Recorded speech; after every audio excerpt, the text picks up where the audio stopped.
You guys, we need to talk about Euphoria Season 3 because every Sunday feels like a toxic relationship. People swear they hate it and then show up right on time for the next episode, like clockwork. By episode 3, the internet is in chaos. Everyone's arguing, everyone's uncomfortable, but nobody is looking away. And the biggest moment? That wedding. Nate and Cassie, promoted like some dreamy fairy tale romance. Wedding photos, cakes, full-on aesthetic vibes. You'd think it was a love story. It wasn't. It was messy, dark, violent. The kind of scene where instead of happily ever after, you get blood, breakdowns, and straight-up chaos. And honestly, that sums up this entire season. But let's talk about what really changed the show, the music. Because Labyrinth was the soul of Euphoria. His sound was the show, and suddenly, gone. Originally, he was supposed to team up with Hans Zimmer, which sounds legendary, right? But somewhere behind the scenes, something went wrong.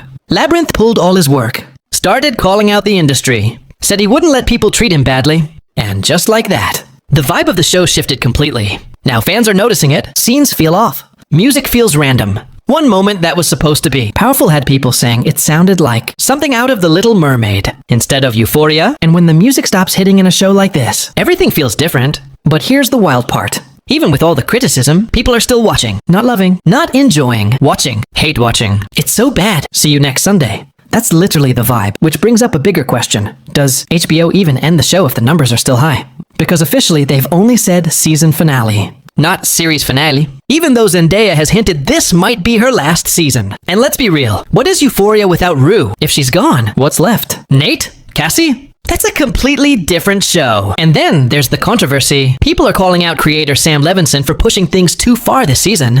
Storylines that feel uncomfortable, unnecessary, even disturbing. It's like the show is trying to shock instead of connect. But in the middle of all that chaos, there was one moment that actually hit. Rue on the phone with Fez. Because even though Angus Cloud passed away in real life, the show kept him alive. And when Rue ended that call with bless, bless, one love, it didn't feel like acting, it felt real. And for a second, the show remembered what it used to be. Raw, emotional, human. So now everything's up in the air. Is this the final season? Will there be another one? And if there is, can it even work without Zendaya? Or are we all just going to keep hate watching until the very end? Because let's be honest, you're probably coming back next Sunday too.